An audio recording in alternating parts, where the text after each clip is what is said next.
नमस्कार दोस्तों, danger zone क्या है। तो आज हम डेंजर जोन के टॉपिक पर ही बात करने वाले हैं कि डेंजर जोन की लिमिट क्या है, क्राइटेरिया क्या है और पॉइंट्स क्या है, इसको डेंजर जोन क्यों बोलते हैं।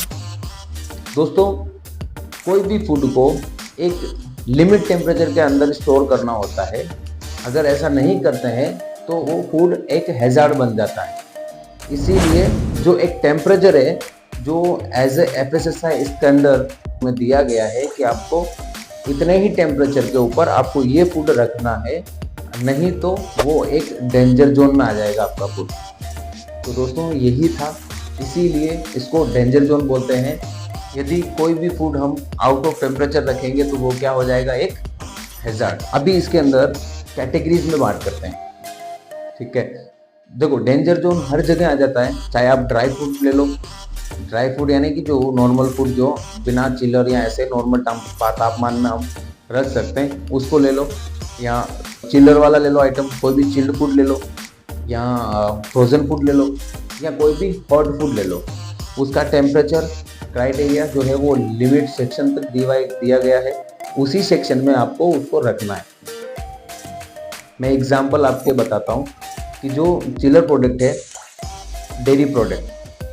अब डेयरी प्रोडक्ट को अगर आप नॉर्मल टेम्परेचर में रखेंगे 20-25 डिग्री सेल्सियस या 35 डिग्री सेल्सियस, तो वो क्या हो जाएगा, 15 मिनट 20 मिनट के अंदर वो खराब होने लग जाएगा, खटास आने लग जाएगी, मतलब खट्टा होने लग जाएगा वो, तो वो यूज़ में नहीं रहेगा।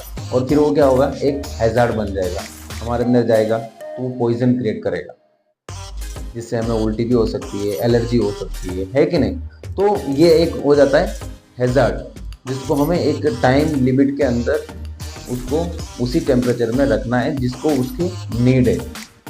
जैसे ड्राई फ्रूट है, अगर ड्राई फ्रूट को मैं 4 डिग्री सेल्सियस में रख लेता हूँ तो वो क्या हो जाएगा, ऑब्वियसली यार खराब हो जाएगा, सोच क्यों रहे हो, वो खराब हो जाएगा। एग्जाम्पल मैं मैगी का ही ले लेता हूँ, है ना। अगर मैं मैगी का एक पैकेट लेकर आया और उसको मैंने चिल्ड वाले स्टोर में रख दिया, जहाँ पर मैंने चिलर में रख दिया, जिसका टेम्परेचर है 1 to 4 डिग्री सेल्सियस, मैंने उसमें रख दिया, और जब भी मैं उसको बाहर निकाल के उसको गर्म करूँगा तो उसका क्या होगा, वो एक च्युइंगम जैसा हो जाएगा, बिकॉज मैदे का बना होता है वो एक च्युइंगम जैसा होने लग जाएगा। उसको हम जब भी खाएंगे तो वो हमें टेस्ट भी नहीं आएगा, प्लस वो एक रबड़ की तरह फूलेगा, क्योंकि उसको ना बोला गया है, उस पैकेट के ऊपर भी लिखा गया है कि कीप इन ड्राई और कूल प्लेस, कि इसको आपको साफ और ठंडी जगह पर रखना है, ना कि चिल्ड जगह पर रखना है। ये हो गया इसका। अभी हम बात करते हैं कि जो चिलर का जो टेम्परेचर है वो क्या होना चाहिए। चिलर का जो टेम्परेचर है वो below 4 degree Celsius, 4 degree Celsius से नीचे 1 डिग्री सेल्सियस तक उसका टेम्परेचर होना चाहिए। 4.5 भी हो जाएगा, दैट इज ओके, कोई इशू नहीं है, बट फाइन ऊपर नहीं जाना चाहिए, वो आपके लिए एक हैजार्ड हो जाता है, खतरे की घंटी है, तो उसमें आपको ध्यान देना है। सेम अगर हम कूल एंड ड्राई वाले प्लेस की बात करें कि उसका क्या टेम्परेचर रहता है, तो उसका भी टेम्परेचर होता है 25 to 35 डिग्री सेल्सियस। उसको आपको रखना है 25 degree Celsius to 35 degree Celsius. और बाद में आता है हॉट फूड। हॉट फूड को जब भी हम गर्म करते हैं तो गर्म का जो टेम्परेचर रहता है वो तो हम अच्छे से गर्म कर लेते हैं, क्योंकि जब उबलने लग जाता है तो 80 डिग्री भी जाता है वो। लेकिन धीरे धीरे जब हम उसको बाहर निकाल देते हैं, जब हम उसको रख देते हैं, तो काफ़ी टाइम तक वो बाहर पड़ा रहता है, तो उसका टेम्परेचर क्या आ जाता है, 35-40 डिग्री सेल्सियस। तो वो क्या हो जाएगा, एक डेंजर जोन में आ गया है, तो वो क्या हो गया, एक खतरा हो गया है, हमारे लिए भी हो गया है, और जो हम जहाँ पर सर्व कर रहे हैं, जिस गेस्ट को हम दे रहे हैं, वो भी एक हैजार्ड सर्व करके दे रहे हैं। तो वहाँ पर आपको ध्यान देना है कि जो भी फूड अगर आप गर्म कर रहे हैं या बना रहे हैं, उस टाइम वो 90 मिनट्स तक, देखो 90 मिनट्स तक उस फूड का कुछ नहीं होगा, बिकॉज 90 मिनट्स तक अगर वो हैजार्ड उसके अंदर बैक्टीरिया आ भी जाते हैं, बायोलॉजिकल बैक्टीरिया जो उसके अंदर आते हैं, वो अगर आ भी जाते हैं, तो भी हम 90 मिनट्स के अंदर उसको रीहीट करते हैं, तो वो एटलीस्ट क्या होता है ना, बढ़ेंगे नहीं, लेकिन रिड्यूस हो जाएंगे, कम जरूर हो जाएंगे, तो बढ़ेंगे नहीं। तो वहीं पे आपको क्या करना है, 65 डिग्री सेल्सियस के ऊपर उसको होल्ड करना है। आपके पास बैन मेरी हो सकती है, वार्मर कुछ भी हो सकता है जो गर्म करने के लिए होता है, कैबिनेट वार्मर हो सकता है ना, उसके अंदर आप रखो, तो अबाउ 65 डिग्री सेल्सियस उसको होल्ड करके रखो।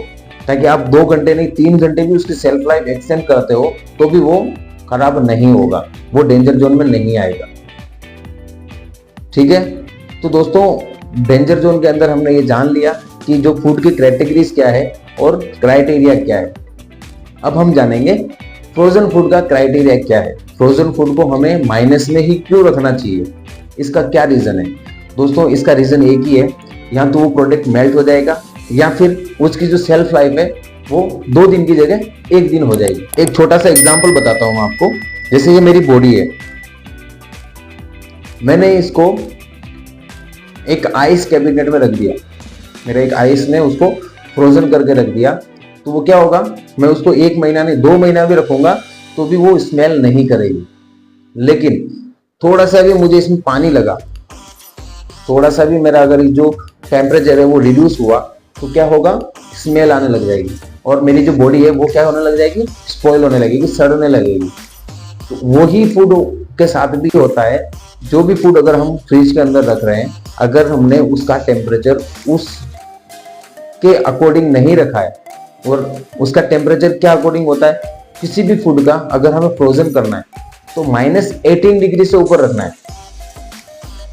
जब भी हम कोई भी प्रोडक्ट फ्रोजन कर रहे हैं तो -18 डिग्री के ऊपर कोई भी प्रोडक्ट रखेंगे तो वो एटलीस्ट अगर 1% 2% पिघल भी जाता है तो भी हैजार्ड नहीं बनेगा, हमारे लिए खतरा पैदा नहीं करेगा।